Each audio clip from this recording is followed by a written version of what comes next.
सूफी जगत के चार बहुत बड़े एक आधार स्तंभ है।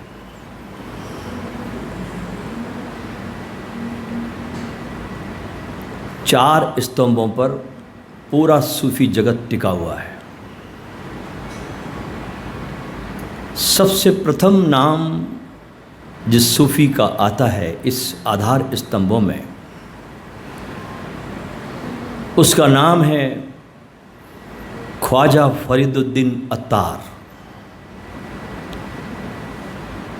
दूसरे नंबर पर है हकीम सनाई।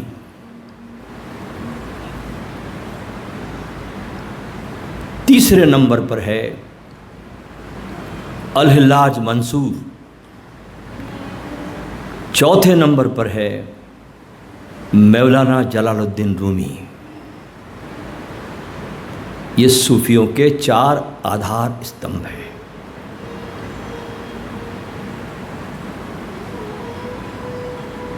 फरीदुद्दीन अत्तार के संबंध में तो रूमी के ऐसे प्यारे प्यारे वक्तव्य है, उसी से मालूम पड़ता है कि अत्तार किस हैसियत के सूफी थे।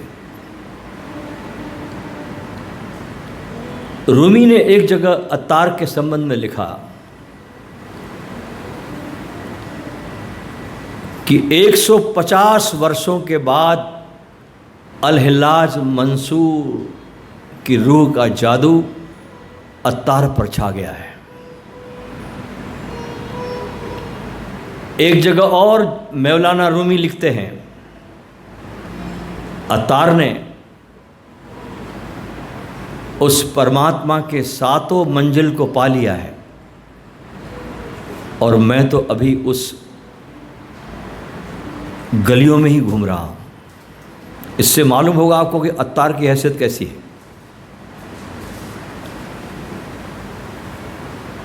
12वीं 13वीं शताब्दी में ईरान में एक शहर है जिसका नाम है नेशापुर। इस नेशापुर ने इस अस्तित्व को दो बड़े बड़े संत दिए।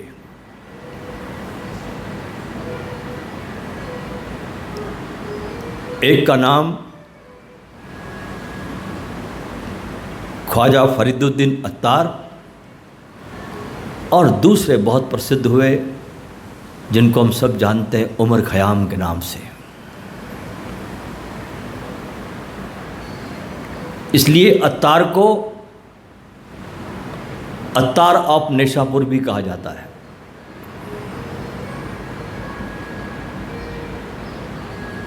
बहुत उच्च फैमिली को बिलोंग करते थे ख्वाजा फरीदुद्दीन अत्तार। आज हम इस ध्यान के पहले जो हम ध्यान करेंगे उसमें इस सूफियाना ध्यान शिविर में सूफी जगत के पहले आधार स्तंभ को हम स्मरण कर रहे हैं।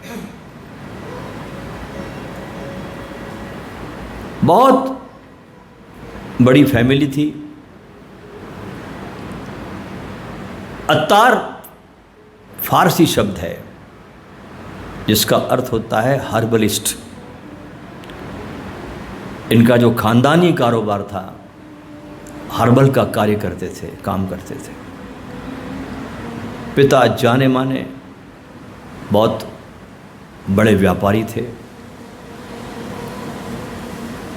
बहुत बड़ी इनकी डिस्पेंसरी थी। इससे अंदाज़ा लगा सकते हैं कि इनकी डिस्पेंसरी में 200-300 मरीज रोज आते थे डेली। बहुत कारोबार था अत्तार के वालिद का। और उस दौरान ये सामान की खरीद फरोख्त के लिए बाहर विदेशों की यात्रा पर अत्तार को भेजा जाता था, पिता जब थे तब। तो इनका एक नियम था कि वे जब भी बगदाद, दमिश्क, फूका, और कभी कभी इनका भारत भी आगमन होता है।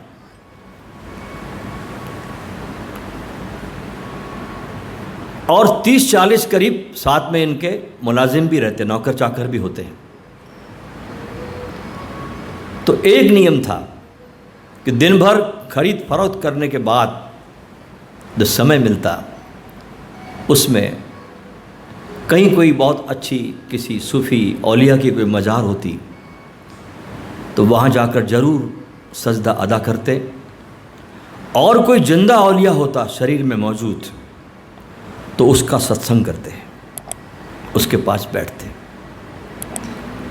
तो इस प्रकार उनका जीवन, संसार भी बहुत सुंदरता से चल रहा था और वे इल्म को भी हासिल कर रहे थे।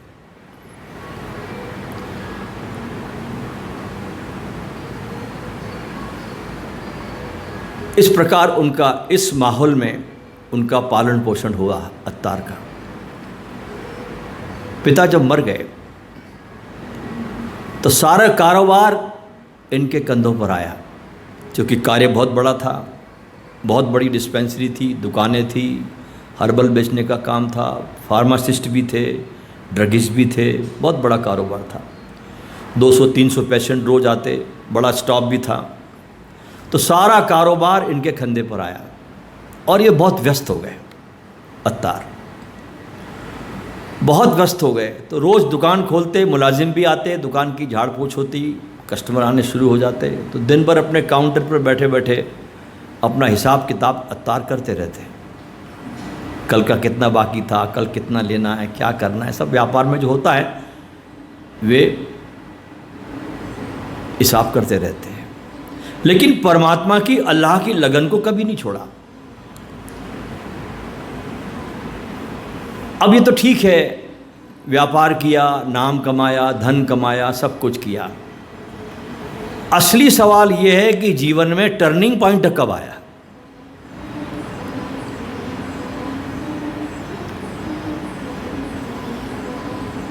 इंकलाब कब आया, भीतर टर्न की स्थिति कब बनी। तो गाथा है बहुत सुंदर अत्तार के संबंध में कि रोज की तरह ये आकर अपने डिस्पेंसरी में बैठे, काउंटर पे बैठे, हिसाब किताब करने लगे। मुलाजिम लोग अपने अपने काम पे लग गए। इतने में क्या देखते हैं कि एक दरवेश दुकान के सामने, उनके काउंटर के सामने खड़ा हो गया और उनको घूरने लगा। तो वे अपने काम में थे, हिसाब किताब में मशगूल थे। लेकिन जब भी कोई आदमी, कितने भी आप मशगूल हो, अगर कोई आदमी आपको घूर रहा है तो आपको उसकी उपस्थिति का महसूस होना शुरू हो जाता है। चाहे आप कितने बिजी रहो, कि अगर कोई आदमी आपको घूर रहा है तो आपको उसकी एनर्जी छूती है। जब बहुत देर तक वो दरवेश उनको घूरता रहा तो उन्होंने थोड़ी सी आंख उठा के उसको देखा, क्या बात है, क्यों घूर रहे हो, आगे जाओ, ऐसा उन्होंने उस दरवेश से कहा।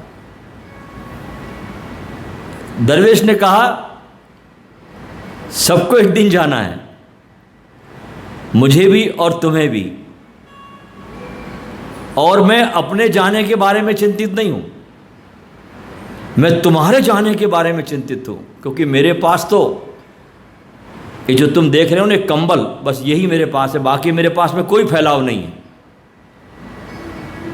तो मैं तो चला जाऊंगा क्योंकि मेरा कोई फैलाव नहीं है, लेकिन मैं तुम्हारे फैलाव को देखकर बहुत चिंतित हूं कि इतना बड़ा कारोबार तुम कैसे जा सकोगे। तो अत्तार कहते, तू कैसे जाएगा। इतना सुनना था, दरवेश ने अपना कंबल बिछाया, लेटा और शरीर छोड़ दिया। इस घटना का इतना असर पहुंचा अत्तार पर, वे अपने काउंटर से उठे और उस दरवेश के पास में गए। कहा कि अभी अभी ये आदमी मुझसे बात कर रहा था, अभी अभी जस्ट, और अचानक ही चला गया। अपनी मृत्यु का आभास उनको प्रकट हुआ कि ऐसा कभी हो सकता है, मेरे साथ भी कभी भी हो सकता है। सब मुलाजिमों से कहा कि दुकान बंद कर दो, इसके कफन क्रिया में लगो। इनको दफनाया गया, इस दरवेश को। दूसरे दिन दुकान पे आए और सब मुलाजिमों से कहा, नौकर से कहा, दुकान बंद कर दो, आसपास सबको खबर कर दो कि जिसको जो चीज़ चाहिए दुकान से उठा के लेके जाए। सब चीज़ें बांट दी और फकीर हो गए। एक सदगुरु के पास पहुंचे, वहाँ कुछ सीखा, ज्ञान लिया, सेवा की, दास भाव में डूबे, वज्द की हालत में आए, जो भी मैंने आपको समझाया कल। और वहाँ से वे मक्का मदीना चले गए। वहाँ पर उन्होंने जियारत की, बहुत ध्यान किया, बहुत डूबे, इतना रोए। अत्तार की पूरी साधना आंसुओं से भीगी है। उन्होंने एक जगह लिखा भी है, मेरा अहंकार आंसुओं के द्वारा मेरे आंखों से बह गया है। अहंकार को निकलने का और कोई रास्ता नहीं, ये भी ध्यान रखना आप। अहंकार को बहने का आपके पास और कोई मार्ग नहीं है सिवाय आंसुओं के। अहंकार पिघलता है तो आपके आंखों के द्वारा बहता है। इसलिए रोना सीखो, परमात्मा की याद में थोड़ा पिघलो ताकि आप रो सको। और जितना आपके आंखों से आंसू गिरते हैं उतना आप पिघलना शुरू हो जाते हैं। अभी बहुत मनुष्य बर्फ हो गया है, जम गया है, पिघलता नहीं। मक्का मदीना से लौटने के बाद फरीदुद्दीन अत्तार 50 वर्षों तक घूमते रहे, घूमते रहे, घूमते रहे। इन्होंने बहुत अच्छे अच्छे साहित्य की रचना की है। और जब 5 वर्ष के जलालुद्दीन रूमी थे, कितने, सिर्फ 5 वर्ष के, तो रूमी के पिता ने इनसे मिलवाया अत्तार से। तो 5 वर्ष की अवस्था में ही अत्तार ने रूमी को पहचान लिया और अपनी सबसे सुंदरतम एक पुस्तक है इसरारनामा, अत्तार ने 5 वर्ष के बालक को भेंट की।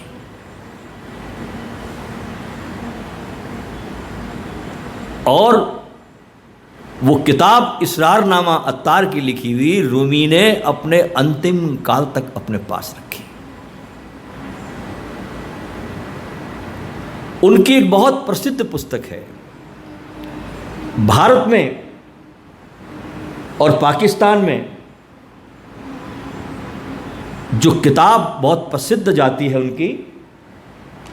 उनका उस किताब का नाम है तस्करतुन औलिया। ये उनकी किताब है, जिसके कारण अत्तार भारत और पाकिस्तान में बहुत प्रसिद्ध है। इस किताब में अतीत में जितने भी बुद्ध पुरुष हुए सूफियों के इतिहास में, औलिया जो हुए, वो 96 औलिया का इस पुस्तक में वर्णन है। अत्तार कहते हैं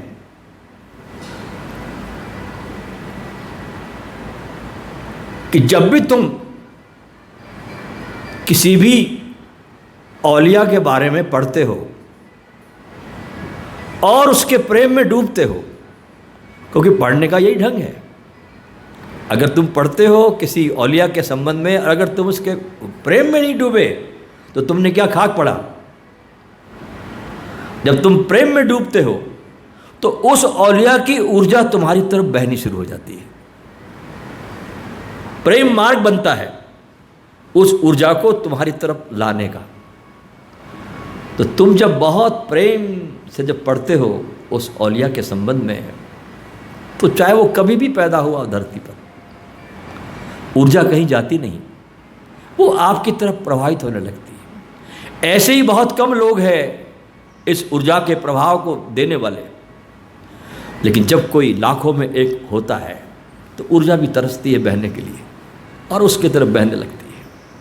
तो 96 औलियाओं का इस किताब में वर्णन है।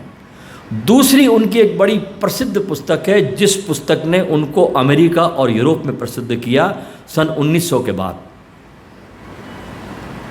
और वो किताब इतनी प्रसिद्ध है कि उस किताब के कई बार प्ले हुए अमेरिका में। वाशिंगटन डीसी के शेक्सपियर भवन में इस किताब के कई बार प्ले हुए, ड्रामे हुए, लोग इस पर प्ले करते हैं। इस किताब का नाम है मनी कुत्तेर। मनते कुत्तेर जो किताब है, इसका ये शब्द फारसी में है, और इस किताब को अगर हम इंग्लिश में अनुवाद करना चाहे, इसका अर्थ होता है मनते कुत्तेर का the conference of the birds, पक्षियों की सभा। इस किताब में बहुत सुंदरतम उन्होंने सूफी साधना के अंतर्गत आने वाली कठिनाइयों का वर्णन किया। इस किताब में वो कहते हैं कि एक बार एक जगह पर बहुत पक्षी इकट्ठे हुए, सैकड़ों की तादाद में, सब प्रकार के पक्षी वहां पर आए।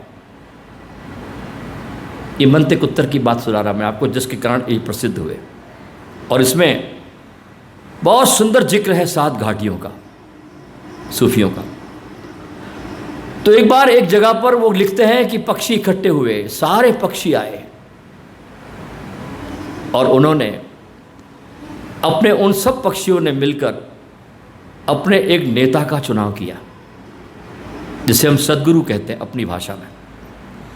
उसका नाम फारसी भाषा में हुदहुद रखा गया। उसे चुना गया। हुदहुद ने बताया, उन पक्षियों को चर्चा की कि मेरा भी एक मालिक है, मेरा भी एक आगे और मेरा मालिक है, जिसका नाम है सिमुर्ग। सिमुर्ग ईरानी भाषा का शब्द है, अंग्रेजी में इसे फिनिक्स कहते हैं। मेरा भी एक और आगे है, जिसे हम ईश्वर कह सकते हैं, कायनात कह सकते हैं, अस्तित्व कह सकते हैं, और मुझे उसके घर का पता है। हुदहुद कहता है, मैं तुमको वहां तक लेके जा सकता हूं। पक्षी बड़े राजी हो गए अपने सिमुर्ग से मिलने के लिए। तो हुदहुद कहता है कि रास्ते में इसकी 7 घाटियां पड़ेगी, उन घाटियों पे बहुत सावधान रहना होगा, क्योंकि वे सारी घाटियां बहुत आकर्षक है। तो पहली घाटी जो हुदहुद कहता है, पहली घाटी का नाम उस किताब में फरीदुद्दीन अत्तार कहते हैं खोज की घाटी। क्योंकि अगर आपके भीतर खोज ही नहीं होगी तो आप पहुंचोगे कैसे? खोज पहली घाटी है। पहली घाटी का नाम अत्तार ने चरम लक्ष्य तक पहुंचने के लिए खोज कहा, जिसे फारसी भाषा में वादी तलब कहा जाता है। आपके भीतर तलब पैदा हुई, खोज करने की अदम्य आकांक्षा आपके भीतर पैदा हुई, जाने की नीयत पैदा हुई, जाने का इरादा आपके भीतर पैदा हुआ। दूसरी घाटी को वो कहते हैं प्रेम की घाटी, वादी इश्क। आपके भीतर लगन है, इश्क नहीं है तो आप आगे चल नहीं पाओगे, अत्तार कहते हैं। अगर आपके भीतर इश्क नहीं है, लगन नहीं है, तो आप सुन लोगे, चर्चाओं को सुन लोगे, लेकिन आप चलते नहीं। तो दूसरी घाटी है प्रेम और स्नेह की घाटी। तीसरी घाटी का नाम उन्होंने दिया बुद्धिमत्ता। जीवन में क्या करना चाहिए, क्या नहीं करना चाहिए, इसका ज्ञान भी आना चाहिए। कौन से रास्ते पर चलना चाहिए, किन रास्तों से बचना चाहिए, कौन से लोगों का संगत करना चाहिए, किन लोगों के कुसंग से बचना चाहिए। यह है बुद्धिमत्ता की घाटी। चौथी घाटी का नाम देते हैं निसंगता, त्याग। निसंग रहना चाहिए, आदमी को सदा ही भीड़ में नहीं रहना चाहिए, भीड़ बनकर भेड़ की तरह नहीं जीना चाहिए। अत्तार कहते हैं निसंग रहना चाहिए, अपने साथ भी थोड़ी एकांत में दोस्ती करनी चाहिए। तो चौथी घाटी जो बता रहे हैं वो है एकांत की घाटी, मौन की घाटी, जहाँ तुम्हारे अलावा कोई भी नहीं है। पांचवी घाटी कहते हैं वादी तौहीद, एकत्व की घाटी। जब आप अपने एकांत में डूब गए, आप अपने पास आ गए, तो आपको ऐसा लगता उस घाटी में कि सारा कायनात एक ही है और मैं इस कायनात से अलग नहीं हूँ, मैं ही इस कायनात का हिस्सा हूँ, मैं ही सब में समाया हूँ। आपको एकत्व का अनुभव होता है। और छठवीं घाटी का नाम है जब आपको ऐसा अनुभव होगा कि बस चारों तरफ मैं ही छाया हूँ, मेरा ही सब तरफ आलम है, तो आप इस भाव अवस्था में आ जाते हैं। तो छठवीं घाटी का नाम दिया भावाविष्ट अवस्था, जिसे हम वज्द के नाम से भी जानते हैं। यहाँ आकर आदमी भाव की अवस्था में आ जाता है, जिस अवस्था में चैतन्य महाप्रभु आते थे, जिस अवस्था में रामकृष्ण परमहंस आते थे, जिस भाव की अवस्था में, उस घाटी का नाम है भावाविष्ट अवस्था। और सातवीं घाटी है फना, मृत्यु की।